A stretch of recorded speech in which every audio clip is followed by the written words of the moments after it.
فرماتے ہیں کہ قیامت کے دن ایک اژدہا پیچھا کرے گا اس کا جس نے زکات نہیں دی، اور وہ پسینے میں شرابور ہوگا، بھاگ رہا ہوگا، ہانپ رہا ہوگا، آخر میں بھاگتے بھاگتے تھک جائے گا، اور وہ اژدہا اس کے اوپر جیسے ہی حملہ کرے گا تو اپنے آپ کو بچانے کے لیے وہ اپنا ہاتھ اس کے تھنے پہ رکھ دے گا، اور وہ اتنا بڑا اژدہا ہوگا کہ اس کے ہاتھ کو چاب لے گا، اور اس طریقے سے وہ اس کے ہاتھ کو چاب رہا ہوگا جیسے ہماری اور آپ کے گھروں پہ پلنے والے جانور چاروں کو چاپتے، جیسے اونٹ چارے کو چاپتا ایسے، تو وہ روتے ہوئے کہے گا تو کون ہے میرا پیچھا کر رہا ہے، میں تجھ سے جان بچاتے بچاتے بھاگ بھاگ کے تھک گیا ہوں، آخر تو کون ہے؟ وہ اژدہا بولے گا مجھے پہچانتا نہیں ہے، میں تیرا وہ خزانہ ہوں جس کو تو تجوریوں میں سجا کے رکھا کرتا تھا، جس مال کی تو زکات نہیں نکالتا تھا، یہ وہ میں تیرا وہی سرمایہ ہوں۔ قرآن میں رب فرماتا ہے والذین یکنزون الذھب والفضہ، قرآن کہتا ہے کہ جس نے سونا اور چاندی کو جمع کیا، مراد صرف سونا چاندی نہیں ہے اور بھی مال، پھر اس سے زکات نہیں نکالی، اللہ پاک کہتا اس مال سے پیشانی کو داغا جائے گا، تمہاری پیٹھ کو داغا جائے گا۔ اچھا داغنے کی صورت کیا ہوگی؟ انسان تو 6 فٹ 5 فٹ 4 فٹ زیادہ 7-8 فٹ کا ہوتا ہے، اب وہ مال ہے کتنا سارا مال ہوتا ہوگا۔ تو حدیثوں میں آیا، وہ کتاب احادیث کی جو شروحات ہیں اس میں آیا کہ اس مال کی تختیاں بنائی جائیں گی، تختیاں بڑی بڑی، اور انسان کے جسم کو بڑا کر دیا جائے گا، پھیلا دیا جائے گا، وہ جتنا مال اس کے پاس تھا نا اتنا پھیلا دیا جائے گا اس کو خوب، اور پھر وہ تختیاں اس کے جسم پہ لگائی جائیں گی، آگ میں تپایا۔ یہ دنیا کی جو آگ ہے نا، یہ کیا ہے دنیا کی آگ؟ جہنم کی آگ کا 70واں حصہ ہے دنیا کی آگ، سوچیو ذرا 70 حصے زیادہ گرم ہے جہنم کی آگ، اس کو جو ہے تپایا جا رہا ہے، اس آگ میں اس مال کو، جس مال پہ تمہیں بڑا ناز ہے، 2 روپے دیتے ہوئے تمہاری، میں نے ایک موقع پر کہا تھا کہ غریب لوگوں سے مدرسہ چلتا ہے، سارے امیروں کو تو میں نہیں کہتا، دین کا کام کسی ٹھیکیدار یا کسی مالدار کی وجہ سے نہیں رکتا۔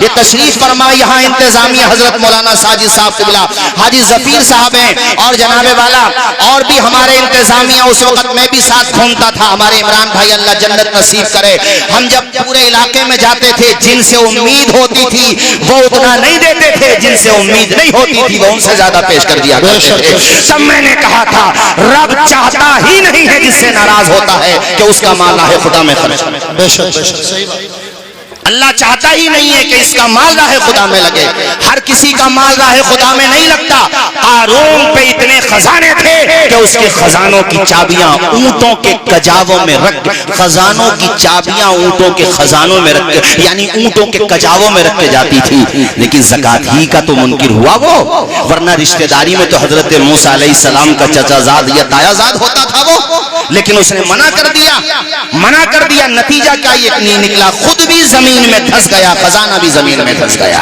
مال بھی وہی باقی رہے گا۔ جس مال سے خرچ کرتے رہو گے، جیسے کنویں سے تم پانی نکالنا بند کر دو، اس کنویں میں بدبو پیدا ہو جائے گی، فریج میں پانی رکھ دو اور وہ پانی نکالو ہی نہیں، اس پانی میں بدبو پیدا ہو جائے گی۔ ایسے ہی وہ مال، جس مال سے زکات نہ نکالی جائے، جن فصلوں سے عشر نہ نکالا جائے، وہ بھی ایک نہ ایک دن تباہی اور بربادی کے دہانے پر پہنچ کر ہی رہیں گے۔ اور یہ مان بھی لو کہ دنیا میں تمہیں اس تباہی کا سامنا کرنا پڑے یا نہ پڑے، مگر آخرت کے میدان میں اس تباہی کا سامنا ضرور کرنا پڑے گا۔ لیکن افسوس یہ ہوتا ہے کہ ہمارے مسلم معاشرے میں، مسلم سماج میں جن لوگوں کے پاس الحمدللہ کافی تعداد میں مال و ثروت موجود ہے، ان میں ایک بڑی تعداد ہے جو برائے نام راہ خدا میں خرچ کرتے ہیں، ورنہ وہ خرچ کرنا نہیں چاہتے۔ میں نے قرآن کی آیت پڑھی، اللہ کہتا ہے امانتیں سپرد کرو انہیں جو امانتوں کے اہل ہیں۔ مطلب یہ ہے کہ یہ جو آپ کے پاس مال ہے، یہاں امانت سے مراد اور بھی چیزیں ہیں، لیکن یہاں یہ بھی ہے کہ وہ جو مال ہے آپ کے حصے میں، جیسے آپ نے اپنے ٹیوبویل کے پانی سے سینچائی کی ہے اپنی فصلوں کی، تو اس صورت میں آپ کو 1 کوئنٹل میں 5 کلو نکالنا ہے. 1 کوئنٹل میں 5 کلو 20واں حصہ. ظاہر ہے ہم لوگ ٹوبیل سے ہی زیادہ تر اس وقت سینچائی کرتے ہیں فصلوں کی. تو یہ 1 کوئنٹل میں 5 کلو جو بن رہا ہے یہ آپ کو نکالنا ہے. تو یہ جو آپ نکال رہے ہیں راہ خدا میں خرچ کر رہے ہیں, یا سال پلٹنے پہ 40واں حصہ سونا چاندی یا اس کے علاوہ جو آپ کے پاس مال ہے جو جس میں زکوٰۃ بنتی ہے, وہ مال جس کو مال نامی کہتے ہیں, تو اس میں زکوٰۃ جو آپ نے نکالی وہ مال آپ کا تھا ہی نہیں. آپ کو دیتے ہوئے کیوں بھاری لگ رہا ہے؟ وہ آپ کا نہیں تھا, وہ امانت تھا آپ پر, وہ تھا انہی کا جنہیں آپ نے دے دیا ہے.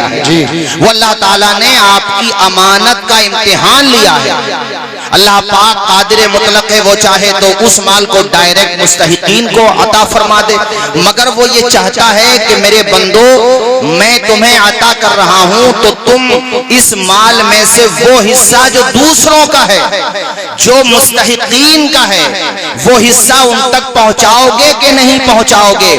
تو 1 لاکھ میں آپ نے 2500 روپے جب نکالے تو اس کو یہ نہ سوچو کہ میں نے اپنا مال دیا ہے, بلکہ یہ کہو جس کا تھا اسے میں نے پہنچا دیا. وہ آپ کا تھا ہی نہیں, وہ تو اللہ نے آپ کو امانت دی ہے. جیسے کسی نے مجھے 10,000 دیے اور ساتھ میں 10,000 اور دیے اور کہا کہ یہ 10,000 جو ہے فلاں صاحب کو دے دینا. اب میں اگر وہ 10,000 جو مجھے دیے وہ تو میرے ہیں, باقی دینے والے نے مجھ سے کہا کہ یہ 10,000 فلاں کو دے دینا, تو میں جب وہ پیسے انہیں دے رہا ہوں تو اس میں میرا کیا احسان ہے؟ یہ تو تھے ہی ان کے. بولو بھئی, یہ تو ایسے ہی فصلوں کا عشر ہو یا زکوٰۃ ہو, یہ آپ کا ہے ہی نہیں. یہ تو جو مستحقین ہیں جنہیں آپ نے دینا تھا یا دیا, یہ تو انہی کا تھا. تو بڑے خوش نصیب ہیں وہ صاحبان ثروت, وہ مال و دولت والے جو حضرت عثمان غنی کے راستے پر چل کر جنت میں جانے کا سامان کر رہے ہیں. اور بڑے بد نصیب ہیں وہ لوگ جنہوں نے دوسروں کا مال, وہ دوسروں ہی کا ہے, میں نے شروع میں بتا دیا تمہید میں, دوسروں کا مال کھا لیا, انہیں دینا بھاری لگا. ارے یہ تو خدا کا احسان ہے ہمارے اوپر کہ اس نے ہمارے ہاتھ سے دلوا دیا, وہ ڈائریکٹ دے سکتا تھا. تو میں عورتوں سے بھی کہوں گا, چونکہ ان پہ زیورات ہوتے ہیں, مردوں سے بھی کہوں گا کہ زکوٰۃ دینے میں کبھی کنجوسی کا مظاہرہ نہ کرو. یہ امانت ہے آپ کے پاس غریبوں کی, ان کے پاس جانا ہے جو اس کے مستحق ہیں. اس کے حوالے سے لاپرواہی نہیں ہونا چاہیے. ہمارے مسلمانوں میں اتنے مالدار لوگ ہیں کہ وہ کروٹ بدل دیں تو بڑے بڑے ادارے چلنے لگیں گے. وہ اگر توجہ دے دیں تو غربت ختم ہو جائے گی اہل ایمان کی. مگر افسوس یہ ہوتا ہے کہ جب تک بندے کے پاس نہیں ہوتا وہ یہ سوچتا ہے کہ کاش میرے پاس ہوتا, اور جب آ جاتا ہے تو پھر دیتے ہوئے اسے موت آتی ہے. راہ خدا میں خرچ کرتے ہوئے اسے بڑی پریشانی محسوس ہوتی ہے. جیسے بخاری شریف میں ایک پچھلی امتوں کے حالات کے حوالے سے ایک حدیث ہے کہ 3 لوگوں کا اللہ تعالیٰ نے امتحان لیا, تینوں بڑے غریب تھے. وہ ان میں سے ایک کوڑی تھا, کوڑ کا مرض تھا اسے. اس کے پاس ایک فرشتہ انسان کی شکل میں آیا اور اس نے اس پہ دستے اپنا یعنی ہاتھ پھیرا, جس کی وجہ سے اللہ نے اس کو بیماری سے دور کر دیا, یعنی شفا دے دی. اور ساتھ ہی میں اس نے ایک اونٹنی اس کو دی. ایک دوسرا تھا, وہ پیدائشی طور پہ اس کے سر پہ بال نہیں تھے, بڑی پریشانی تھی اسے, مطلب مرض کی شکل میں ایسا تھا. تو اس کے سر پہ فرشتے نے ہاتھ پھیرا, وہ بھی ٹھیک ہو گیا. اس کو گائے دی گئی. ان دونوں میں سے ایک کو گائے دی گئی, ایک کو اونٹنی, یعنی کوڑ کا جس کو مرض تھا وہ, اور جو پیدائشی طور پہ بالوں کی دولت سے محروم تھا وہ. ان دونوں کو, ایک کو گائے ایک کو اونٹنی. ایک نابینا تھا, اس کے آنکھوں پہ ہاتھ پھیرا گیا, اللہ نے اس کو بینائی دے دی. اس کو فرشتے جو انسانی شکل میں آیا تھا اس نے اس کو بکری دی. تینوں کے لیے اس نے برکت کی دعا کی.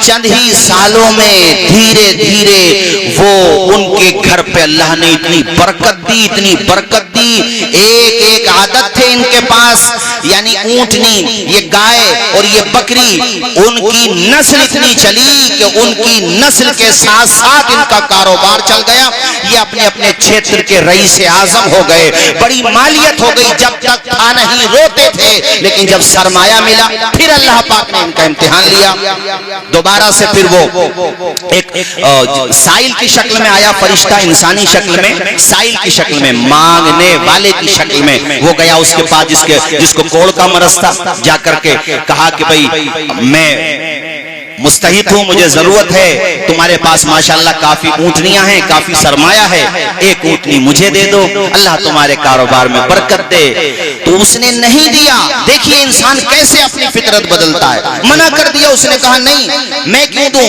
اس نے پھر یاد دلایا، ارے کبھی ایسا بھی تو ہوگا کہ تم پریشانی میں رہے ہوگے، تو معلوم اس نے کیا کہا پلٹ کے، کہا پریشانی تو میرے خاندان نے نہ دیکھی، میں تو پیدائشی ہی مالدار رہا ہوں، پہلے ہی سے اتنا مالدار رہا ہوں، یعنی کیسے انسان اپنی اوقات بھول جاتا ہے، اور اس نے بہرحال کچھ نہیں دیا، تو اس کے ساتھ وہی ہوا جو ہونا تھا، سب برباد ہو گیا، تباہ ہو گیا، بعد میں رونے سے کیا ہوتا ہے، پھر وہ گیا اس کے پاس جس کو پیدائشی طور پر میں نے بتایا تھا نا کہ بالوں کی دولت سے وہ محروم تھا، تو وہاں پہ بھی اس نے یہی الٹا جواب دیا، آخر میں وہ گیا اس نابینا کے پاس جس کو اللہ تعالیٰ نے بینائی عطا فرمائی تھی، اس سے جا کر کے اس نے یہی سوال کیا جو ان دونوں سے کیا تھا، تو وہ ہاتھ پکڑتا ہے اور کہتا ہے پہلے تو آپ کھانا تناول کیجئے، جتنا اس سے ہو سکا اس نے محبت سے نوازنے کی کوشش کی، اس کے بعد کہا صرف ایک بکری نہیں، جتنے چاہو ریوڑ لے لو، جتنی چاہو دولت دے دو، چونکہ میں وہ وقت نہیں بھولا ہوں کہ جب میرے پاس کھانے کو ایک لقمہ نہیں تھا، وہ خدا جس خدا کے نام پہ تم مجھ سے مانگ رہا ہے، اس خدا کے نام پر، یعنی ان کے جواب کا خلاصہ یہ نکلے گا کہ اس خدا کے نام پر مال کیا چیز ہے، اگر مانگے گا تو میں جان بھی پیش کرتا ہوں، سبحان اللہ، بے شک۔ تو اللہ تعالیٰ نے اس کا جو سلسلہ تھا وہ باقی رکھا، وہ ایسے ہی باقی رہا۔ اس لیے میرے ساتھیوں تمہاری چوکھٹوں تک مدرسے والے جائیں یا اور کوئی جائے، اگر واقعتاً وہ اہل ہیں تو ان کو آپ پیش کر دیا کرو۔ ہمارے محترم حاجی اشرف صاحب تشریف فرمائے، ماشاءاللہ بہت خرچ کرتے ہیں راہ خدا میں، اللہ شاد ہو، اور انتظامیہ تمامی حضرات، ہمارے صدر صاحب اور جناب والا، اور میں یہ سب سے کہہ رہا ہوں کوئی بھی ہو، کسے باشد کجا باشد، اگر اپنے مال کی زکوٰۃ نہیں نکالو گے تو اس کا افسوس تمہیں آج نہیں ہوگا لیکن مرنے کے بعد ضرور ہوگا۔ اس اولاد کے لیے چھوڑ کے جا رہے ہو جو جیتے جی تمہاری قدر نہیں کرتی، بعد مرنے کے کیا قدر کرے گا؟ صحیح بات، عمران بھائی، جو جیتے جی قدر نہیں کر رہی، جسے جیتے جی کوئی احساس نہیں، وہ بعد مرنے کے تمہارے نام پہ خرچ کرے گی۔ اس لیے اپنے مال کی زکوٰۃ دینے کا حوصلہ پیدا کرو۔ اتنے لوگ بیٹھے یہاں، اگر میں کسی کو کھڑا کروں اور یہ کہوں کہ بھئی ہم آپ کو زکوٰۃ کے پیسے دیں گے، آپ ان پیسوں کو لے لینا، کتنا برا لگے گا، یار حضرت ہمیں زکوٰۃ کا پیسہ کھلا رہے ہو آپ، میں نے آپ کو زکوٰۃ کا پیسہ دینے کی بات کی تو آپ کو برا لگ گیا، لیکن آپ کے مال میں جو 40واں حصہ زکوٰۃ کا ہے وہ تو آپ خود کھا رہے ہو، وہ بھی تو زکوٰۃ ہی کا ہے۔ ارے میری بات سمجھے کہ نہیں سمجھے آپ، وہ بھی تو زکوٰۃ ہی کا ہے۔ تو میں نے دیا تو آپ نے نہیں لیا، لیکن اپنے مال میں جو دوسروں کا حق ہے وہ آپ نے کھا لیا، تو زکوٰۃ تو کھا لی نہ رہے۔ اسلام نے زکوٰۃ کا کانسیپٹ اس لیے دیا تھا تاکہ کسی بیوہ کو غربت کی وجہ سے پریشانیاں اٹھانا نہ پڑے، تاکہ کسی غریب بیٹی کو پیسے نہ ہونے کی وجہ سے زندگی بھر گھر پہ بیٹھے رہنا نہ پڑے، تاکہ کسی یتیم کو یتیمی کی وجہ سے جہالت کے اندھیرے میں نہ ڈھونک دیا جائے۔ زکوٰۃ کا کانسیپٹ اس لیے دیا گیا تھا تاکہ مسلمانوں میں بھیک منگے پیدا نہ ہو، بلکہ ان کے ہاتھوں میں قلم کی دولت ہو۔ اسلام میں زکوٰۃ کا کانسیپٹ اتنا پیارا کانسیپٹ ہے، اگر سارے صاحبان ثروت، سارے صاحبان نصاب زکوٰۃ دینے لگے تو اہل اسلام کی غریبی ختم ہو جائے گی۔ بے شک، نعرہ تکبیر، نعرہ رسالت، علماء اہل سنت، مسلک اعلی حضرت تاجدار حرم کانفرنس مولانا توصیف رضا مصباحی، سبحان اللہ۔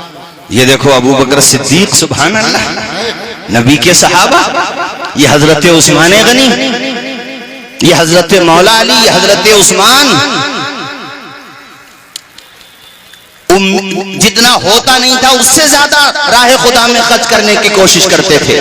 صرف وہ پیسہ نہیں دیتے تھے جو فرض ہے، اس کے علاوہ بھی دیتے تھے. اور کتنا دیتے تھے؟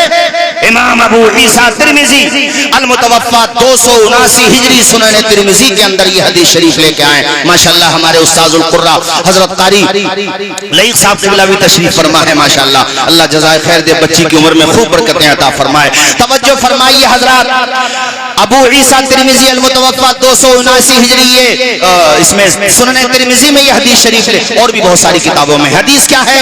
اللہ کے پیغمبر نے اعلان فرمایا کہ راہ خدا میں اپنا اپنا سرمایہ پیش کرو. موقع ایسا تھا کہ حضرت عمر کے پاس اس وقت دولت بہت تھی، بڑا سرمایہ تھا. تو انہوں نے ہر جو بھی جو تھے، کھجوریں تھیں، پیسے تھے، اور گھر پہ کپڑے، یہاں تک کہ کھانے پینے کا سامان جو بھی تھا، اس میں سے 2 حصے کیے. زور سے بولو کتنے حصے کیے؟ سارے لوگ بولو نا یار، آپ یاد رکھو اس بات کو. کتنے حصے کیے؟ 2 حصے. آدھا حصہ گھر کے لیے چھوڑا، آدھا حصہ رسول اللہ کی بارگاہ میں لے کر کے حاضر ہو گئے. آدھا یہاں 40واں نہیں دیا جا رہا، وہ 1 لاکھ میں سے 50,000 لے کر کے آ رہے ہیں. فاروق بھائی 1 لاکھ میں سے 50,000، کسی کے پاس 1 کروڑ ہو تو 50 لاکھ لا کے دکھایا آج کے زمانے میں. مگر یہ فاروق اعظم کا کلیجہ تھا. انہوں نے کہا کہ آج تک نیکیوں میں حضرت ابو بکر آگے رہے ہیں، آج موقع ملا ہے نیکیوں میں میں آگے بڑھوں گا. ان میں مقابلہ ہوتا تھا تو نیکیوں کا ہوتا تھا. وہ چاہتے تھے کہ نیکیاں ہم زیادہ کریں.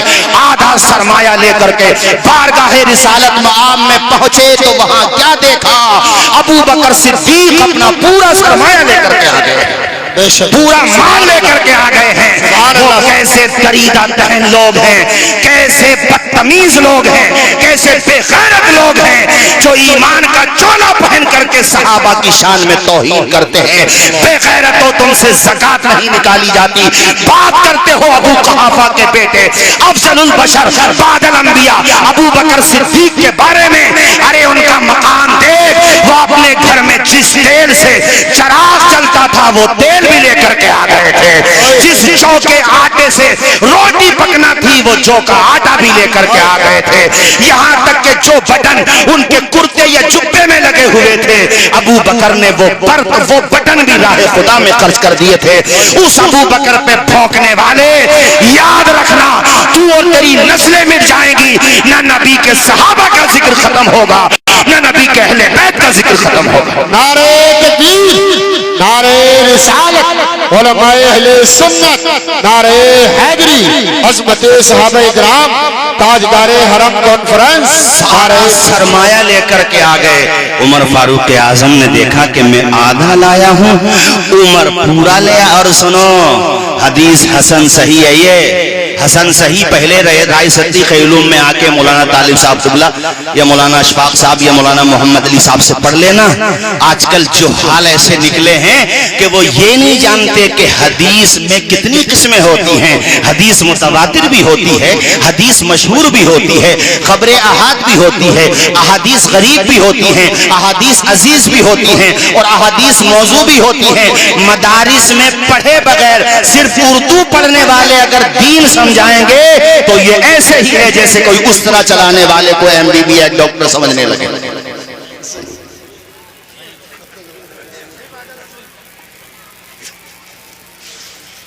کیسا دور آ گیا بھائی، جس کے منہ میں جو آ رہا بول رہا، کوئی پوچھنے والا نہیں. ارے تم پہلے مدرسے میں پڑھو. وہ جیسے میں نے دلی کی ایک نیوز پڑھی، دینک جاگرن میں چھپا کہ وہ یوٹیوب بہت دیکھتا تھا، تو اس نے سوچا یار میں ڈاکٹر صاحب کو، حالانکہ وہاں تو فری کلینک بھی ہے، محلہ کلینک بھی ہے، وہاں دکھا لیتا بھلا آدمی. اس نے سوچا یار چلو کیا دکھائیں گے، یوٹیوب پہ سرچ کر لیتے ہیں. اس نے بیماری ڈالی، اس کی دوائیں آ گئی، کھا گیا، نکل گیا، فوت ہو گیا بیچارے. ای جہانی سے آ جہانی ہو گئے. اب یہ جو کروڑوں روپے خرچ کر کے MBBS ڈاکٹر بننے بے وقوف ہیں، یہ ہر چیز کا اسپیشلسٹ ہوتا ہے. یہ 12 سال مدرسے میں پڑھ رہے ہیں، تو یہ قرآن کی فہم ان کے اندر پیدا ہو, احادیث کی فہم پیدا ہو, ان کے اندر تطبیق کرنے کا مادہ آئے, یہ راجح مرجوح کے فرق کو سمجھے, یہ ناسخ و منسوخ کے فرق کو سمجھے, یہ آیات کا شان نزول سمجھے, یہ احادیث کا پس منظر سمجھے, یہ کس آیت کو کس سندرب میں دیکھا جائے گا یہ بات سمجھے, یہ عربی کے گرامر سمجھے, کہاں کس لفظ کے کتنے معنی ہوتے ہیں اور کون سا معنی کہاں فٹ ہوگا, اس بات کو یہ سمجھے. اسی لیے تو مدرسے میں پڑھتے ہیں صرف اردو پڑھنے سے اگر علامہ بن رہے ہو, صرف کتابیں پڑھنے سے اردو کی تو محقق بن رہے ہو, اور کتابیں پڑھ کے پبلک کو گمراہ کر رہے ہو, تو 10 سال مدرسے میں پڑھنے کی ضرورت کیا؟ صحیح. ارے حاجی صاحب, مغیرہ بن سعید شامی یہ زندیق تھا, اور ایک ابن سعید کوفی, ابن سعید شامی اور ایک ابن سعید کوفی. یہ ابن سعید شامی تو وہ زندیق ہے کہ جس نے انا خاتم النبیین لا نبی بعدی اس حدیث کے بعد کہا الا ان یشاء اللہ, حدیث گڑھ دی, اور یہ خود کہتے ہیں کہ ہم نے 14,000 حدیثیں گڑھی ہیں. 14,000 حدیثوں کو صحیح حدیثوں سے الگ تم کر لو کہ جب مدرسوں میں نہیں پڑھو گے تو تمہیں کیسے پہچان ہوگی؟ ارے مدرسوں میں پڑھتے ہیں تو وہ پہلے یہ پتا کرتے ہیں کہ یہ حدیث ہمیں جن کے ذریعے آئی تھی وہ کیسے تھے, انہیں ڈیٹیل معلوم ہوتی ہے کہ یہاں تک یہ حدیث. اور جھوٹے مقرر, فرضی مقرر, جنہیں شعور نہیں, گمراہ کرنے والے لوگ احادیث اہل بیت کے فضائل میں گڑھیں یا صحابہ کے فضائل میں گڑھیں, وہ ایکسپٹ نہیں ہے, وہ قبول نہیں کیا جائے گا. اس لیے کہ صحابہ بھی سچے, اہل بیت بھی سچے, اور سچوں کے لیے جھوٹی باتوں کی ضرورت نہیں ہوتی, سچی دلیلیں ہی بہت ہیں ہمارے پاس الحمدللہ. اور جھوٹا بہت بڑا, جھوٹا تو جھوٹا ہوتا ہے, جیسے امام احمد ابن حنبل اور یحییٰ ابن معین بہت بڑے ائمہ ہیں, آپ سب جانتے ہیں. امام احمد ابن حنبل کو تو سبھی جانتے ہیں, المتوفا 241 ہجری یعنی 241 ہجری میں وفات ہوئی. ایک مسجد میں نماز پڑھنے گئے تو وہاں خطیب صاحب تقریر کر رہے تھے, اور خطیب صاحب نے سند ہی یہاں سے شروع کی کہ میں نے یہ حدیث سنی احمد ابن حنبل سے, میں نے یہ حدیث سنی احمد ابن حنبل سے, اور انہوں نے یہ حدیث سنی معمر سے, اور انہوں نے یہ حدیث سنی, آگے کی سند پڑھی. اب وہ ایک دوسرے کا منہ دیکھ رہے ہیں کہ یار یہ حدیث ہم نے تو بیان نہیں کی, جو حدیث انہوں نے پڑھی کہا یہ حدیث ہم نے تو بیان نہیں کی. خیر وہ نماز ہوئی تو بعد میں وہ خطیب صاحب کے پاس پہنچے, مقرر صاحب کے, کہ بھئی یہ جو حدیث آپ پڑھ رہے تھے آپ نے میرا حوالہ دیا, میں احمد ابن حنبل ہوں, یہ یحییٰ ابن معین ہے, آپ نے جو ہے ہمارے حوالے سے کہ ہم نے تو یہ حدیث بیان نہیں کی. تو وہ اتنا بڑا مکار تھا, کہنے لگا دنیا میں صرف ایک ہی احمد ابن حنبل ہے, اور بھی تو احمد. حجی کل ملا کے اس نے پبلک کو اپنے جیسا کر لیا, اور انہیں یہ کہنا پڑا کہ بھئی ہاں اور بھی احمد ابن حنبل. تو آج بھی کچھ جھوٹوں کے چکر میں کچھ لوگ آ جائیں تو سمجھ لو یہ سلسلہ نیا نہیں ہے, پرانا ہے.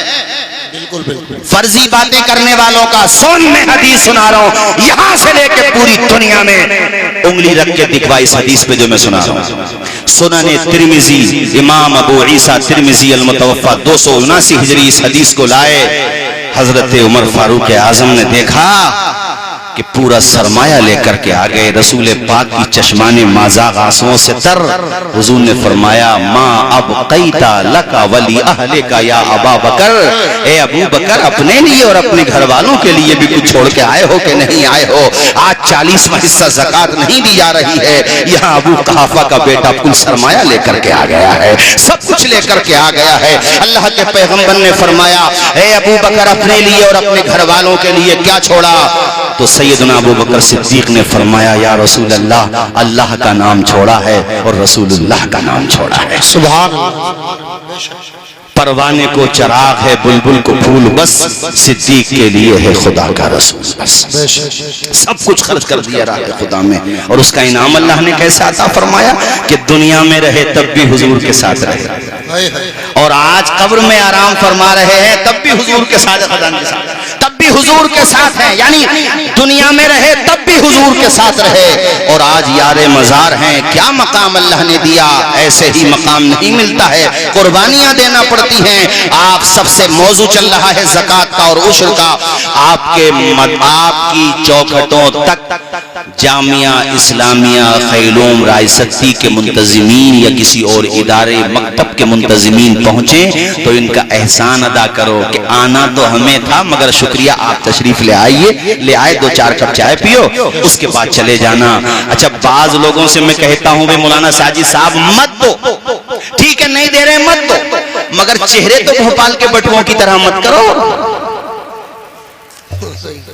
ارے کتنے تو ایسے ہیں کہ اندر ہیں پھپیا رہا ہے وہ باپ، اور چھوٹے بچے سے کہے گا 11-12 سال کے، جا بیٹے باہر جا کے کہہ دینا حاجی صاحب سے مولانا صاحب سے باہر جا کے کہہ دینا کہ ابا گھر پہ نہیں ہے، اور بچہ کیوں جھوٹ بولے گا، وہ باہر آ کے کہتا میرے ابا کہہ رہے ہیں حضرت ابا گھر پہ نہیں ہے، اس نے کہہ دیا کہ میرے ابا کہہ رہے ہیں حضرت ابا گھر پہ نہیں ہے۔ اب بتاؤ، ابے مولانا صاحب یہ متولی صاحب یہ خزانچی صاحب سے بچنے کے لیے تو نے جھوٹ بولا، اس مال کے لیے، یہ مال رہے گا دنیا میں، راہ خدا میں خرچ کر کے جائے گا۔ جو لوگ راہ خدا میں خرچ کر کے جاتے ہیں نا، جتنے لوگوں نے اس ادارے کو بنانے میں، اس زمین کو خریدنے میں جو کروڑوں کی مالیت تھی، گھر گھر جا کے خاک چھانی محنت کی، یار جب تک رائے سکتی خیلوم کی تاریخ رہے گی اور انشاءاللہ صبح قیامت تک رہے گی، ان کو بھلایا نہیں جا سکتا ہے۔ کتنی محنت کی سب نے، جس سے جتنا ہو سکا اس نے تعاون کیا، انہیں بھلایا، مدرسین ہو یا معاونین ہو، محنت کی ان لوگوں نے، تبھی تو آج آپ یہاں بیٹھے ہوئے ہو ماشاءاللہ،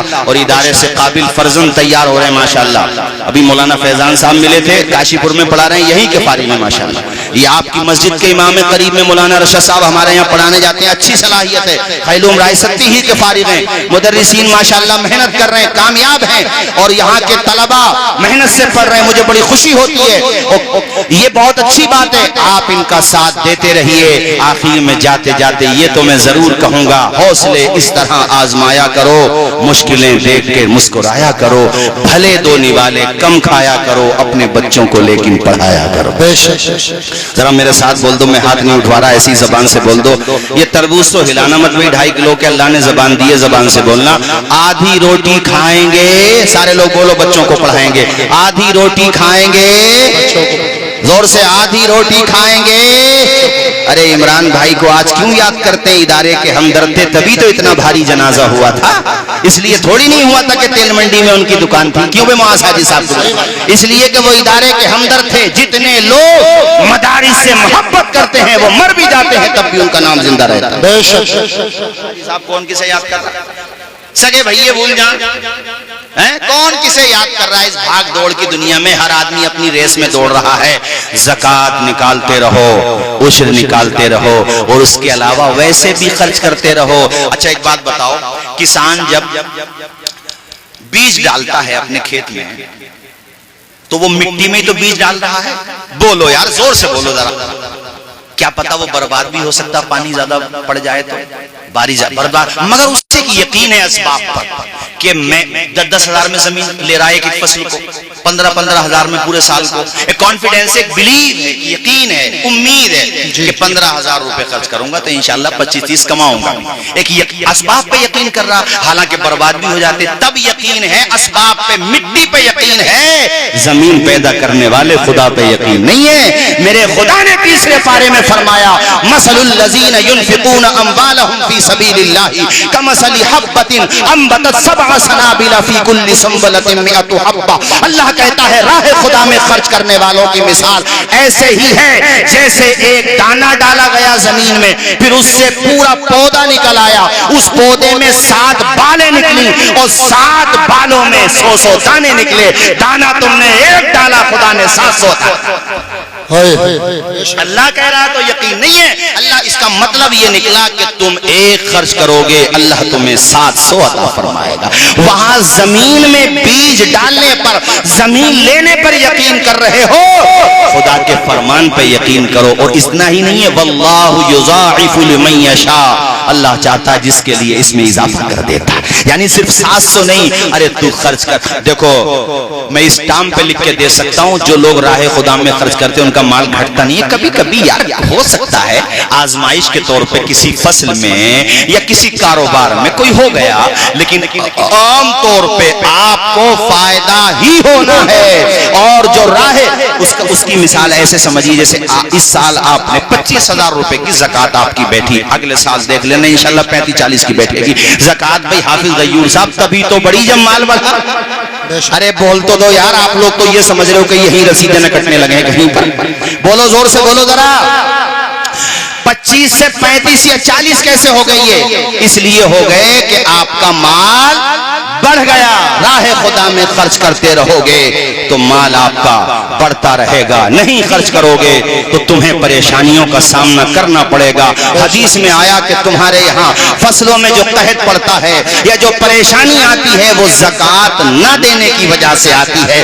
ایک حدیث کا مفہوم یہ ہے کہ اپنے مال کو زکات دے کر کے محفوظ کر لو. یعنی جب تم زکات دے دو گے تو گویا کہ آپ نے اپنا باقی مال بھی خدا کے ذمہ کرم پر دے دیا ہے. اس کی حفاظت خدا فرمائے گا. اور صاحبوں راہ خدا میں خرچ کرتے رہو اور اپنا مال بھی بڑھاتے رہو, نیکیاں بھی بڑھاتے رہو, ورنہ یہ مال تمہارے لیے وبال جان بن جائے گا اور آپ قبر میں کچھ لے کر کے نہیں جائیں گے. اسلام آپ کو کمانے کا حکم دیتا ہے, خوب کماؤ مگر کمائی میں پیور دنیا دار نہ بن جاؤ کہ تمہیں مال کے علاوہ کچھ نظر ہی نہیں آئے. مالدار بنو مگر عثمان غنی کے وفادار بنو, حضرت عثمان غنی سے محبت کرنے والے بنو. اور خواتین سے کہوں گا کہ حضرت خدیجہ الکبریٰ جو ہمارے نبی کی زوجہ ہیں اور سب سے پہلا نکاح اللہ کے پیغمبر نے حضرت خدیجہ الکبریٰ ہی سے فرمایا تھا. وہ کیسی تاجرہ تھی, کتنی عظیم خاتون تھی, اتنا سرمایہ تھا کہ مال کا ڈھیر ادھر بھی لگا ہوا ہوتا ادھر بھی لگا ہوا ہوتا, بیچ میں کوئی آدمی کھڑا ہو جاتا تو اس طرح سے نظر نہیں آتا تھا. رب نے اتنا سرمایہ انہیں عطا فرمایا تھا. مگر اللہ کے پیغمبر کی زوجہ حضرت خدیجہ الکبریٰ نے اپنا سارا مال راہ خدا میں خرچ کر دیا. عورتوں سے کہوں گا اپنے زیور کی زکات نکالتی رہو. تمہارے پاس جو سرمایہ ہے اگر تم صاحب نصاب ہو تو اس کا حق ادا کرتی رہو, ورنہ یہ مال تمہارے لیے وبال جان بنے گا, تمہاری آخرت کو تباہ و برباد کر دے گا. جو بندہ راہ خدا میں خرچ کرتا ہے اللہ تعالیٰ اس کی دنیا بھی آباد فرما دیتا ہے اور آخرت بھی آباد کر دیتا ہے. خیر باتیں کافی ہو گئیں, آگے کا بھی پروگرام چلنا ہے. آخر میں جاتے جاتے میں بتاؤں حضرت مولانا راحت عزیز صاحب مجھے بتا رہے تھے ماشاءاللہ کہ 400 کے قریب اسٹوڈنٹ پڑھ رہے ہیں اسکول میں بھی, ماشاءاللہ اسکول بھی اچھا چل رہا. اور ایک دوسرا اسکول ماشاءاللہ جو قریب ہی میں کھلا ہے ناٹھیر سے پہلے, وہ بھی اپنا ہی اسکول ہے. جتنے بھی اسکول, میں تو بلکہ یہ کہتا ہوں جگہ جگہ آپ ادارے بناؤ, اسکول بناؤ. ہم نے کہا تھا آدھی روٹی کھائیں گے, بچوں کو پڑھائیں گے. ماشاءاللہ بڑی خوشی ہوئی مجھے ابھی بتایا کہ یہاں پر بڑی اچھی تعلیم 400 کے قریب ماشاءاللہ بچے جو ہے اسکول میں پڑھ رہے ہیں اور مدرسے میں بھی بہت شاندار تعلیم ہو رہی ہے. حضرت مفتی اشفاق صاحب قبلہ یا صدر المدرسین حضرت مفتی علاء الدین صاحب قبلہ, حضرت مولانا طالب صاحب قبلہ, یا ماشاءاللہ ادیب شہیر حضرت مولانا محمد علی صاحب قبلہ, ہمارے حضرت مولانا عمر صاحب قبلہ, اور ہاں جو حفظ پڑھاتے ہیں قاری صدام صاحب قبلہ. 3 بچوں کا قرآن ایک بیٹھک میں سنا ہے ماشاءاللہ. سبحان, 3 بچوں نے قرآن شریف سنا ہے ایک ہی بیٹھک میں سنا. اور ماشاءاللہ قاری غیور صاحب قبلہ, تمام ہی اساتذہ بڑی محنت کرتے ہیں ماشاءاللہ. اللہ پاک سب کو شاد و آباد رکھے, محنت سے پڑھا رہے ہیں. اور علاقے کے لوگوں سارے لوگ یہاں پہ آپ تشریف فرما ہو, سب سے میں کہہ رہا ہوں سر چھپانے کو چھت رہے نہ رہے, پہننے کو کپڑے بھی رہے نہ رہے, پرانے پہن لو کوئی بات نہیں ہے, چپلیں بھی رہے نہ رہیں, مگر تمہارے بچوں کے ہاتھوں میں قلم رہنا چاہیے. ذرا بول دو یار, زور سے بول دو. آخری واقعہ سناؤ پھر تقریر ختم کروں, مجھے دوسری جگہ بھی ایک جگہ پروگرام میں جانا ہے. انصار شیخ نام ہے لڑکے کا, ممبئی مہاراشٹر کا رہنے والا. اپنے پاپا کے پاس کسی معاملے کو لے کر کے وہ کسی وبھاگ میں گیا تو بیچارہ غریب آدمی تھا, رکشا پولر تھا, اس سے گھوس مانگی گئی وہاں, رشوت. اسے یہ بات بڑی بری لگی کہ ہم جیسے غریب آدمی سے رشوت مانگی جا رہی ہے. پلٹ کے جب آیا کہا پاپا مجھے پڑھنا ہی ہے. بیٹے نے کہا بیٹے میرے پاس پڑھانے کو پیسے نہیں, تو کیا پڑھے گا؟ کہا پاپا اتنا پڑھوں گا کہ تمہارا نام صرف ممبئی مہاراشٹر میں نہیں رہے گا, پورے انڈیا میں تمہارا نام ہو جائے گا. اتنا کانفیڈینس لیول آدمی کا مضبوط ہونا چاہیے, انسان کو محنت کرنا چاہیے. خیر اس نے محنت کی اور انصار شیخ نے, جانتے ہو خود وہ اپنے انٹرویو میں بتاتے ہیں کہ میں فٹ پاتھ پہ سوتا تھا, راستے پہ جو سائڈ کی جگہ ہوتی ہے پیدل چلنے والوں کی, ممبئی کی سڑکوں پہ وہ لڑکا لڑکا سوتا تھا، یعنی سر چھپانے کو چھت تک نہیں تھی. کوچنگ سینٹر میں جب پڑھتا تھا خود کہتے ہیں مجھے فیس پے کرنے کے لیے پیسے نہیں ہوتے تھے تو میں نے ایک ہوٹل میں کام کیا. میں لوگوں کے جھوٹے برتن دھوتا تھا، جھوٹے کپ دھوتا تھا، چائے پینے کے برتن، کھانے کے برتن، اور مجھے بہت برا لگتا تھا. لیکن مجھے یقین تھا کہ ہیرے رولنے کے لیے پہلے مٹی میں تپنا پڑے گا. کہتا میں جانتا تھا کہ سورج کی طرح بننا ہے تو سورج کی طرح جلنا پڑے گا. کہتا ہے کہ میں جانتا تھا کہ مجھے ہیرا بننا ہے تو پہلے مجھے بھٹی میں سلگنا پڑے گا. رات میں فٹ پاتھ پہ سوتا اور جناب والا دن میں جھوٹے برتن دھو کر جو اس کو پیسے پر منتھ ملتے تھے وہ پیسے وہ کوچنگ سینٹر والوں کو دے دیتا تھا. کہتا 17 گھنٹے میں پڑھتا، 18 گھنٹے تک پڑھتا. کھونے کو کچھ نہیں تھا، باپ کے ماتھے کا پسینہ مجھے سونے نہیں دیتا تھا. اسی لیے میں نے بھارت کے بڑے بڑے جلسوں میں کہا ہے کہ نام روشن امیروں کے بیٹے نہیں کرتے ہیں، غریبوں کے بیٹے کرتے ہیں. ہاں ان امیروں کو میں سلام کروں گا جن امیروں نے اپنے بچوں کو پڑھایا اور ان کے بچوں نے پڑھ کے دکھایا. ورنہ امیروں کے ذہن میں تو یہ بات بیٹھی ہوتی ہے کہ میرا باپ بہت مالدار ہے، پڑھ کے کیا کروں گا. مگر ان امیر بچوں کو سلام کرنا پڑے گا مولانا ساجد صاحب، جن امیر بچوں نے پڑھ کے دکھایا. اپنے باپ کی دولت پہ انہوں نے فخر نہیں کیا بلکہ وہ قابل بنے، اپنے ہاتھوں میں قلم لیا، آپ نے ایجوکیشن حاصل کی، نام روشن کیا. اور میرے ساتھیوں انصار شیخ کہتا ہے میں محنت کرتا رہا، رات کی تنہائی میں سوتا تھا، نیند بھی نہیں آتی تھی فکر میں. اور جانتے ہو وہ کس چیز کی تعلیم حاصل کر رہا تھا؟ اپنے انڈیا کا سب سے نمبر 1 جو ایگزام مانا جاتا ہے یعنی سرکاری اعتبار سے اس ایگزام کا نام UPSC ایگزام ہے، جس ایگزام کو نکالنے کے بعد اسٹوڈنٹ یا تو DM بنتا ہے یا SP بنتا ہے، SDM بنتا ہے اور منترالیہ وہ سنبھالتے ہیں، جیسے سچیوالیہ وہ سنبھالتے ہیں. یہ کہہ لو کہ حکومت کو وہ چلاتے ہیں، دوسرے ملکوں میں راجدوت بن کے جاتے ہیں. انصار شیخ کہتا ہے رات میں سوتا تھا، نیند نہیں آتی تھی، ایسا لگتا تھا جیسے کوئی میرے کان میں آ کے کہہ رہا ہو ہر پر پکارے گا تجھے پیار سے 100 بار، دامن میں الجھ کر تجھے روکیں گے بہت خار، دامن کو بچاتا ہوا خاروں سے گزر جا، منزل تیری آگے ہے بہاروں سے گزر. سبحان اللہ. نعرہ تکبیر، نعرہ رسالت، مسلک اعلیٰ حضرت فیضان غوث اعظم مولانا توصیف رضا مصباحی تاجدار حرم کانفرنس. نعرہ تکبیر، نعرہ رسالت. منزل تیری آگے ہے بہاروں سے گزر جا. انصار شیخ کہتے ہیں جب میں نے UPSC کا پرچہ دیا اتنا شاندار میرا پرچہ رہا، سو رہا تھا تو نیند نہیں آتی تھی مارے خوشی کے، بس انٹرویو باقی تھا. انٹرویو دینے جب میں گیا میرے پاس تو سلیقے کے کپڑے بھی نہیں تھے. ادھر میرے پاپا روزانہ رکشہ چلا کر کے اپنے گھر کا خرچ چلاتے تھے. ہمارے پاپا سے لوگ کہتے تھے کہاں سے تمہارے بیٹے نے تمہیں بے وقوف بنا دیا، ایک آٹو رکشہ خرید کے دے دیتے. ارے تو وہ بھی 150 500 1000 روپے کما لیتا، گھر کا بوجھ کم ہوتا. گھر پہ جو ہے آپ اپنی حالت دیکھتے، کہتے کبھی کبھی میرے پاپا کے پاؤں ڈگمگاتے مگر میری ماں کی مامتا کو سلام جو فولاد کی طرح میرے ساتھ کھڑی رہی. میری ماں نے میرے باپ سے کہا ہم 2 وقت کا کھانا نہیں کھائیں گے، 1 وقت کا کھانا 2 وقت میں کھا لیں گے، ہم فاقہ کر لیں گے مگر اپنے انصار کو پڑھا کر کے دکھائیں گے.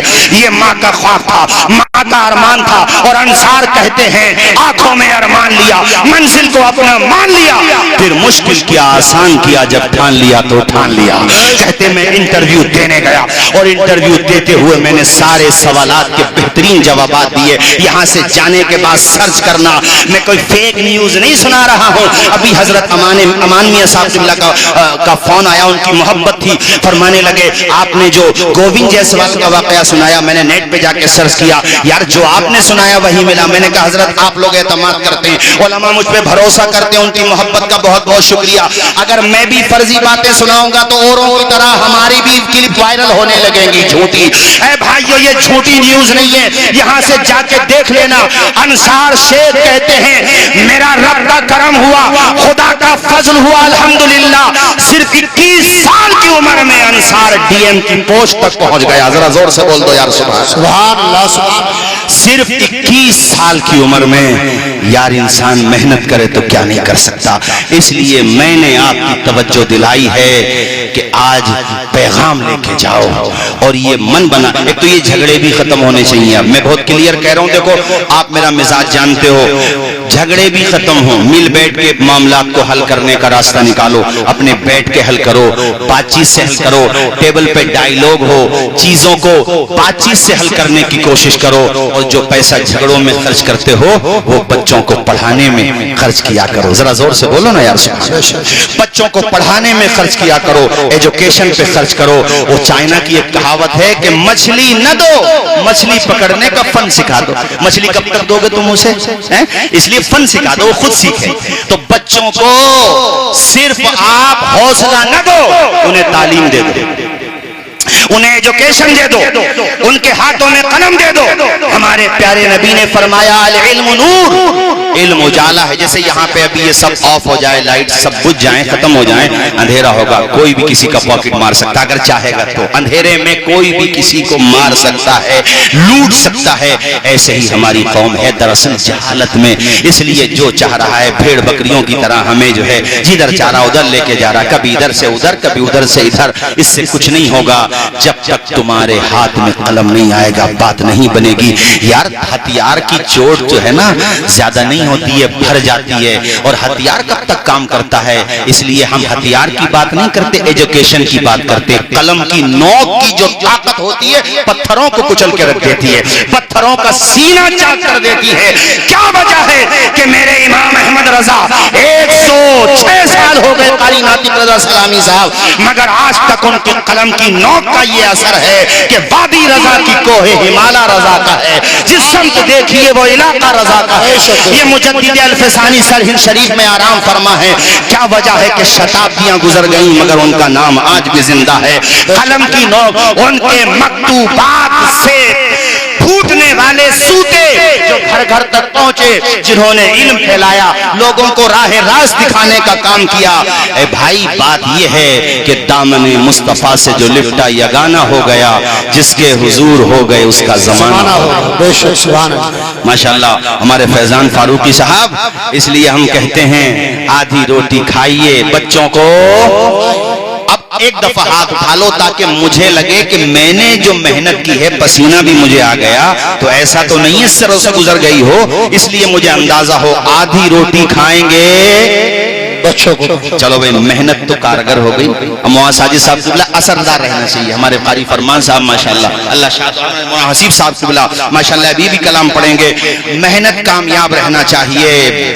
ہم نے کیا کہا تھا؟ حوصلے اس طرح آزمایا کرو, مشکلیں دیکھ کر مسکرایا کرو, بھلے دو نوالے کم کھایا کرو اپنے بچوں کو لیکن ماشاءاللہ تاجپور سے تشریف لائے, اللہ سب کو شاد و آباد رکھے. ہم نے یہ کہا آپ سے کہ تعلیم کی طرف آؤ, لاکھ اندھیرے روکے میرا رستہ لیکن. ہمارے حضرت مولانا فاضل صاحب قبلہ نے پروگرام کیا تھا ماشاءاللہ, کل بڑا شاندار پروگرام تھا اور اچھا کام کیا انہوں نے. جو بھی اچھا کام کرتے ہم انہیں سلام کان میں بھی کرتے ہیں, میدان میں بھی کرتے ہیں. ہمارے قاری لیک صاحب تشریف فرما ماشاءاللہ اچھا کام کر رہے ہیں, جویا سے تشریف لائے, جتنے بھی علماء زمین ماشاءاللہ, حضرت مولانا کامل صاحب. ارے ہمیں بھی تھوڑی تم یہاں کرسی پہ بٹھا کے تقریر سن لیتے ہم سے, اگر ہمارے ماں باپ ہمیں نہ پڑھاتے تو یہ بتاؤ. ارے بول تو دو زور سے خدا کے بندو, بولنے پہ ٹیکس تھوڑی ہے, زبان سے بولو ذرا زور سے سبحان اللہ. ہمارے حضرت مولانا طالب صاحب قبلہ استاذ الاساتذہ, یا ہمارے حضرت مولانا محمد علی صاحب, جتنے بھی علماء ہیں جن سے آپ پیار کرتے ہو محبت کرتے ہو, اس لیے کرتے ہو کہ ان کے ماں باپ نے ان کے ہاتھوں میں قلم دینے کا کام کیا. تو میں یہ شعر پڑھ رہا تھا, لاکھ اندھیرے روکے میرا رستہ لیکن میں جدھر روشنی جائے گی ادھر جاؤں گا, منزلیں لاکھ کٹھنائیں گزر جاؤں گا, حوصلہ ہار کے بیٹھوں گا تو مر جاؤں گا. اور میں ان طلباء سے بھی کہوں گا بھئی ماشاءاللہ آپ میں جو ہے وہ بچہ کون ہے جس نے ایک بیٹھک میں قرآن شریف سنایا ہے؟ یہاں پر وہ کھڑا ہوئی, میرے لال کھڑا ہو جا, کرسی پہ کھڑا ہو جا ذرا بیٹے, کھڑا تو ہو, دیکھیں تجھے یہ آج کے دولہا یہی آج کے. ارے آپ مت کھڑے ہو, بچے کو کھڑا کر رہا ہوں, کھڑا ہو جا بیٹے ذرا, چھوٹا سا بچہ ہے ماشاءاللہ. ادھر کو آجا یار، ادھر کو آجا. 5-6 بچے تو ایسے کہ ایک بیٹھک میں قرآن پڑھ دیا. یہاں ایک پارہ نہیں پڑھ پاتے بعض لوگ. ایک بیٹھک میں یہ جامعہ اسلامیہ خیلوم رائے ستی کی محنت ہے. مولانا راحت عزیزی صاحب اللہ سلامت رکھے سب انتظامیہ کو، مدرسین کو. اس بچے نے بیٹا کھڑے ادھر کھڑو، ادھر دیکھو. ایک بیٹھک میں، اور ایسا یہ ایک نہیں ہے کئی ایک ہیں، ایک نہیں ہے کئی ایک ہیں. وہاں میرا صاحب قبلہ ماشاءاللہ، اور یہ بیٹھے ہمارے قاری لعیق صاحب قبلہ، اور حضرت مولانا طالب صاحب یہ بھی سیمنٹیڈ حافظ ہے ماشاءاللہ الحمدللہ. ایک بیٹھک میں قرآن شریف پڑھ دیتے ہیں. مولانا عالمگیر صاحب تو خیر نہیں آئے، وہ بھی بہت پکے حافظ ہیں ماشاءاللہ. بیٹھ جاؤ بیٹا بیٹھ جاؤ. بہت ہمارے قاری غیور صاحب، ان کا تو قرآن شریف میں نے سنا تھا ماشاءاللہ. رکن الدین سرائے میں پہلی محراب تھی ان کی، ہماری بھی پہلی تھی. اللہ شاد و آباد رکھے قاری غیور صاحب کو، عمر میں برکتیں عطا فرمائے. حضرات توجہ ہے آپ لوگوں کی. ایک بیٹھک، کئی بچے ہیں ایسے ماشاءاللہ، اور یہ علماء بنے ہیں بھئی جامعہ اسلامیہ خیلوم رائے ستی سے ماشاءاللہ. بڑی محنت ہو رہی ہے. اللہ تعالیٰ ادارے کو شاد و آباد رکھے. میں آپ سے یہ کہہ رہا ہوں کہ بچوں کو پڑھانے کا من بنا کے جاؤ. اے پی جی ابوالکلام ٹی ایم یو میں آئے تھے، اب تو نِدھن ہو گیا ان کا. میں خزما صفا و دہما قدرہ کے طور پہ یہ آخری باتیں کہہ کے جا رہا ہوں. انہوں نے ٹی ایم یو میں اسپیچ دیتے ہوئے کہا تھا کہ سورج کی طرح بننا ہے تو سورج کی طرح جلنا سیکھو. ہندی کی چند پنتھیاں مجھے یاد آ رہی ہیں کہ سورج جیسا بننا ہے تو سورج جیسا جلنا ہوگا. ندیوں سا آدر پانا ہے تو پروت چھوڑ نکلنا ہوگا. ہم آدم کے بیٹے ہیں، کیوں سوچیں راستہ سرل ہوگا. کچھ زیادہ وقت لگے گا، یہ تمہارے لیے بھی ہے، کچھ زیادہ وقت لگے گا پر سنگھرش ضرور سفل ہوگا. ہر ایک سنکٹ کا حل ہوگا، وہ آج نہیں تو کل ہوگا. کچھ کیے بنا ہی جے جے کار نہیں ہوتی، محنت کرنے والوں کی کبھی ہار فاروق بھائی نہیں ہوتی. اور راحت اندوری صاحب دنیا میں نہیں رہے، ان کے دو مصرے مجھے یاد آ رہے ہیں کہ پروں کو کھول زمانہ اڑان دیکھتا ہے، زمین پہ بیٹھ کے کیا آسمان دیکھتا ہے. اللہ شاد و آباد رکھے. دیکھو ہم نے بہت وقت لے لیا آپ کا. خیر آپ یہ ذہن میں بٹھاؤ کہ ہم فاقہ کریں گے تو کریں گے کوئی. اچھا امین میاں صاحب قبلہ نے ہمارے پیر و مرشد نے ایک بات بڑی اچھی کہی. فرمایا کہ بیٹا پڑھے گا تو یقیناً وہ بھی کام کرے گا، تو وہ صرف تنہا پڑھے گا. لیکن بیٹی پڑھے گی تو پورا خاندان پڑھے گا. ارے جملے پہ بولو نا یار، دوست کتنا قیمتی بات کہی حضرت نے. اس لیے بیٹیوں کو بھی پڑھاؤ. جامعہ فاطمہ الزہرا چل رہا، اور بھی بچیوں کے جو ادارے چل رہے ہیں، بیٹیوں کو بھی پڑھاؤ. اور بیٹیوں نے ہر دور میں دین کا کام کیا. کبھی آپ یہ سوچو کہ صرف مردوں نے کام کیا، پدھان ایسا نہیں ہے. بیٹیوں نے تو اتنا نام روشن کیا. میں نے کل سنایا تھا، اگر اس کا ایک حصہ میں لے لیتا ہوں. اتنا نام روشن کیا ہے کہ حفصہ بنت سیرین، ان کے بارے میں لکھا ہے کہ صرف 12 سال کی عمر میں وہ قرآن کی حافظ مع مطالب و معانی ہو گئی تھی. یعنی انہیں اس کا ترجمہ بھی، مطلب تفسیر بھی جانتی تھی صرف 12 سال کی عمر میں. اور ان کے بارے میں لکھا ہوا ہے کہ 2 دن میں ختم قرآن کر لیا کرتی تھی. اور فن قرات میں اللہ نے ان کو اتنی مہارت دی تھی، اتنی مہارت دی تھی. ان کے بھائی محمد بن سیرین وہ بھی بہت بڑے محدث ہیں، فرماتے کہ فن قرات میں اگر کوئی میرے پاس سوال آتا میں جواب نہیں دے پاتا تھا، اپنی بہن کے پاس جاتا. میری بہن بغیر کتاب میں دیکھے ہی اس کا جواب دے دیا کرتی تھی. سبحان اللہ. ذرا زور سے بولو یار سبحان اللہ. سبحان اللہ. سن لو بھائی 2 منٹ اور سن لو، وقت کافی ہو ہی گیا. خیر اور یہ علامہ ابن الجزری کی بیٹی ہے سلمہ. فرماتے ہیں علامہ ابن الجزری کہ میری بیٹی سلمہ کو فن قرات میں اتنی مہارت ہے کہ آج کے زمانے میں کوئی مرد قاری میری بیٹی سے ہمسری کا مقابلہ نہیں کر سکتا. ایسی ماہر تھی وہ فن قرات میں. اور ساتھیوں اس لیے اپنی بیٹیوں کو بھی پڑھاؤ، اپنے بیٹوں کو بھی پڑھاؤ. بھوکے رہ جاؤ. اس دن وہاں پہ بلگرام شریف میں بڑا اچھا نعرہ دیا بادشاہ میاں صاحب قبلہ کے صاحبزادوں نے. انہوں نے کہا یہ نعرہ مہریرا کا ہے کہ آدھی روٹی کھائیں گے بچوں کو پڑھائیں گے. بلگرام یہ نعرہ اس کے ساتھ جوڑتا ہے کہ فاقہ اگر کرنے کی نوبت آئے گی، دن میں روزہ رکھیں گے، رات میں نماز پڑھیں گے، مگر اپنے بچوں کو جاہل نہیں رکھیں گے. ان کے ہاتھوں میں قلم دے کے جائیں گے. السلام علیکم.